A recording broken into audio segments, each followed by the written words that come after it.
урматтуу кесиптештер, эми кайра айта бергенден жана мен деле чарчадым.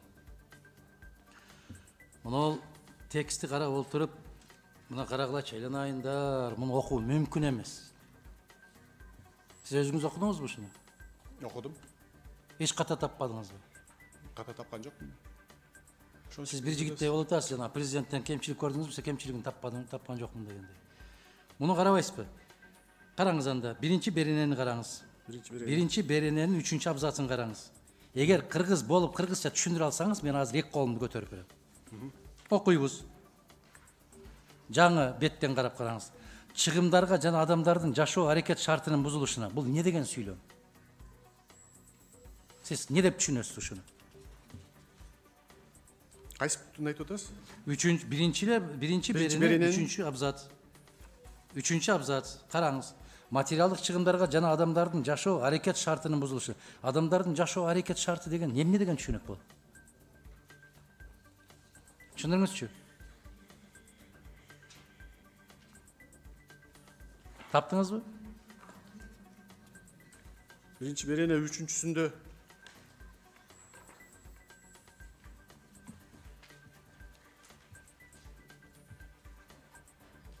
окусаңыз, жөн эле 3-чү абзацты окусаңыз.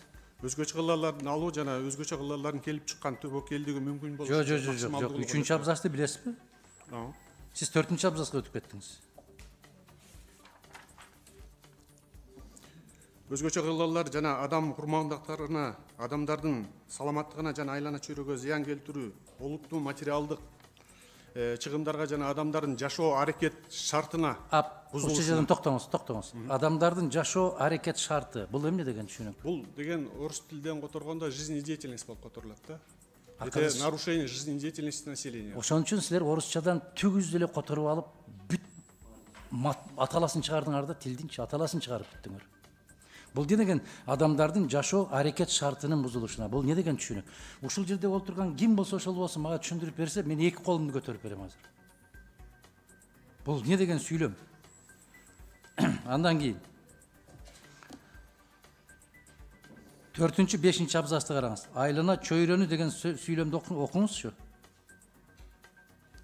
Мен окудум дегениңизден улам, мен сизге эми берем бардык суроолорду. Окуганыңыз жалган. Түшүндүңүзбү? Ушул эле пунктты айтып атасызбы? 5-чи абзацта турат. 5-чи абзацтын 1-чи сүйлөмү жана өзгөчө кылаалар кесиптешибиз айтпадыбы? Кесиптешибиз. Айланайм, бир сүйлөмдү же үтүрү жок, же чекитүү жок эле кете бересиңерби? Быдыраган бойдон. Мааниси каяка кетип баратат? Кийинкини караң. Менчик мүлкүн жана айлана чөйрөнү коргоо. Ошо айлана чөйрөнү деген кандай жазылып турат? Өзгөчө кылаалардын зонасына жаратылыш чөйрөсүндө. Токтоңуз. Айлана чөйрөнү окуңузчу дагы, кандай жазылып турат? Чойро өнү. Көрдүңүзбү? Бул не деген? Жаңы сөзбү бул? Эми бул Адакан Кимсаймай сиз туура айтып атасыз, бирок бу жерде деген баягы немелер бар да. Азыр бүткөндөн кийин өкмөткө киргенде бул атайын ошо лингвисттерге читкага кирет да. Койгулачы. Читкага киргенде анан ошондон бу жерде неме өтүлөт. Шылтооной укмуш таба турган болдуңар. Жогорку кеңешке киргизип атасыңар силер. Кол коюп атасыңар буга. Бул болсо азыр өзү тарап менен кол коюлары бул 1-майдын астында белгиленди да. Анан май ичи бул азыркы чоң жанакында болгон каникулдардын арасында биз макулдашууларды өткөздүк. Ошон үчүн сиздерге суранып киргизип атпайбызбы? Ошол жерде турат. Принципиалдуу эмес. Эгерде өзгөртүүлөр менен кол коюуга уруксат берилсин. Мен токтоңуз. Мен сиздин маданияттуулугуңузду, сабаттуулугуңузду айтып атам. Мен ал эл аралык процедураны айтып аткан жокмун. Биз моюнга алабыз буларды бакы. Качанга чейин ала бересиңер мойнуңар уже көтөрө албай калды. Тарайбыз да. Мойнуңар көтөрө албай калды ала берип. Мойнун көтөрүлбөй, өкмөттүн мойну көтөрө албай калды. Андан кийинки абзацты караңыз. Өзгөчө кырдаал зонасы, бул аймагы деген сөз түшүнүгүңөрдө туурабы? Өзгөчө кырдаал келип чыккан тараптардагы деген бул не деген түшүнүк? Тараптардагы деген. Не деген сүйлөм бул? Жаңы сөзбү бул? Мүмкүн мен артта калгандырмын. Өзгөчө кырдаал келип чыккан тараптардагы деп. Эми караңыз. Ушундай жазылабы тараптардагы деген сөз? Ушундай жазылабы? Кандай жазылат? Тараптардагы? Ушундай жазылабы? Ушу туура жазылып турабы ушу? Жок, тын ордуна келет. Азамат, рахмат. Үмүт отун жандырып атасыңар. Эми Тараптардын уюмдашкан адистер тобу зарыл болгон учурда тарабынан кызматтык иттер менен. Бул эмне деген? Бул кызматтык иттер служебный собаки. Түшүнөм. Сүйлөмдү толук окуңузчу. Зарыл болгон учурда тарабынан кызматтык иттер менен. Эмне болгон тарабынан? Кайсы тарабынан? Эки тарап болуп атат да. Өзбек тарап. Мейли. Сүйлөмдү карабайсызбы? Болсо жабыркаган тарап болуп атат, бирөөсү жардам көргөзгөн тарап болуп атат. Сүйлөмдү окубайсызбы? Зарыл болгон учурда тарабынан кызматтык иттер менен. Не деген сүйлөм бул?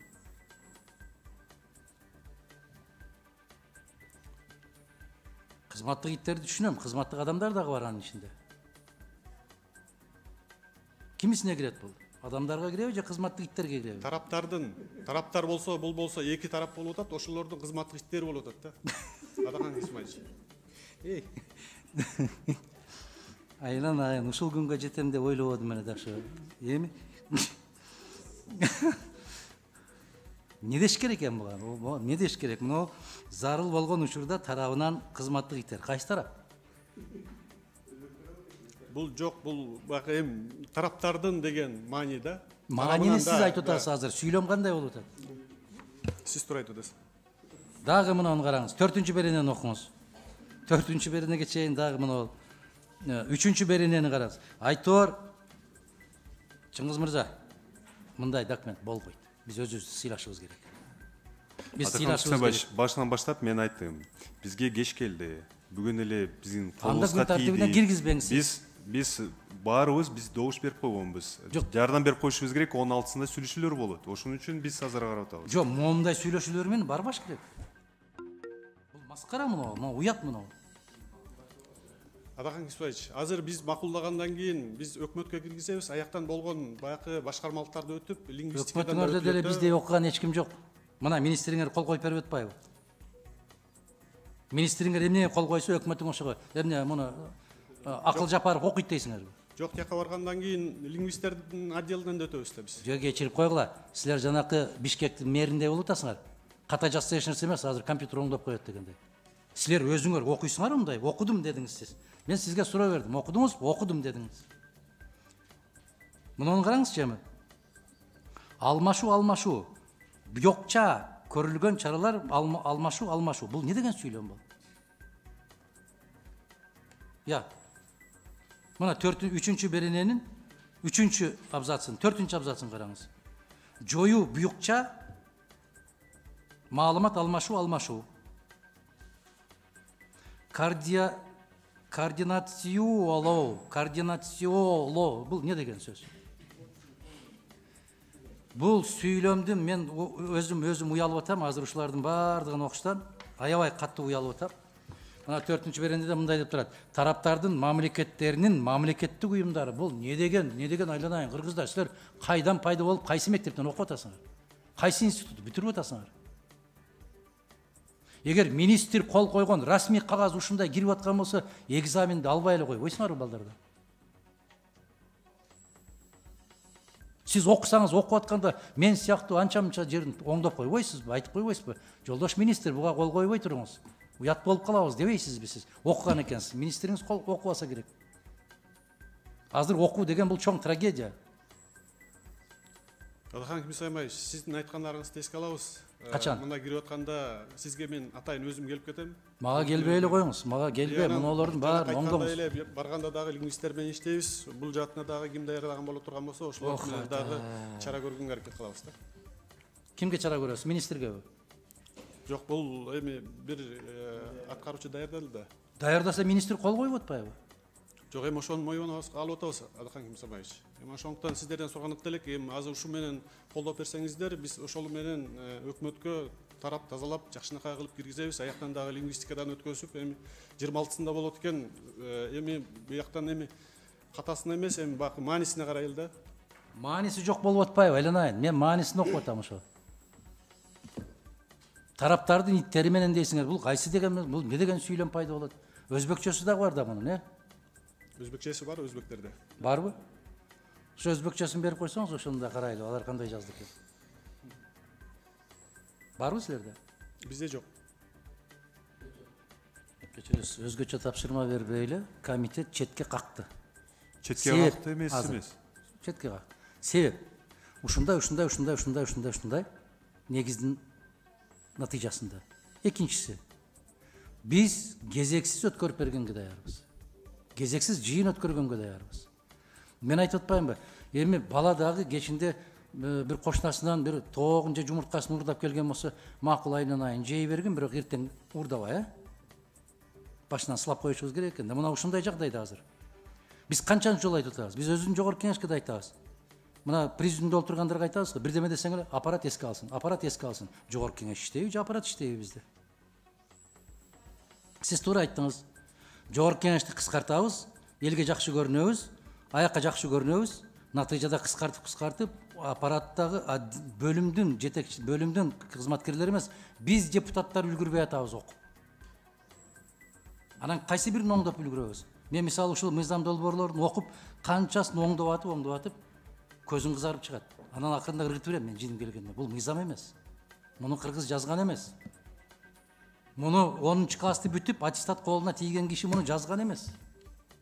Муну коридордо качып жүрүп окуган бала жазса керек, же бир кыз жазса керек. Ал дагы бир жетекчинин бир жакшы тууганы болсо керек деп. Биз ушинтип муну кечирели, тигини кечирели, аны кечирели деп отуруп, эртең аңдан ары карай өзүбүз кулап түшөбүз. Ошого жакын калдык. Сабатсыздык желек болуп калды бизде. Мамлекеттүүлүктү жок кылып атабыз. Мамлекеттик түшүнүк калбай калды.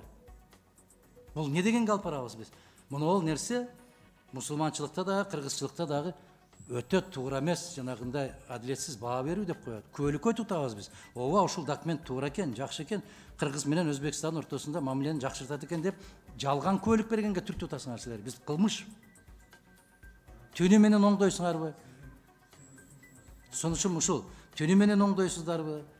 Бир суткада оңдойсуздарбы? Качан оңдосоңуздар келиңиздер, биз карап отуруп 15 мүнөттө танапсыз мезгилинде кезексиз комитеттин жыйынын өткөрөбүз, колдоп коебуз, маселе жок. Урматтуу кесиптештер, сунуш келип түштү. Адахан Кисанбаевич сунуш деп атат. Четке аксын, бүт келтирилген каталарды жазып коелу биздин корутундубузга. Добушка коем. Ким макул? 1, 2, 3, 4, 5. Ким каршы? 2. Өтү. Анда ушундай биз корутундубузга жазып коюшубуз керек. Кезексиз отурумга биз даярбыз. Эгер келишимдин жана текст боюнча өзгөрүүлөрдү киргизип койсоңор, даяр экендиги билдирип койсоңуздар, биз даярбыз, биз өткөрөбүз жыйынды. Опросный путем эмес, кезексиз отурумда да, урматтуу кесиптештерим. Сүйлөштүкпү?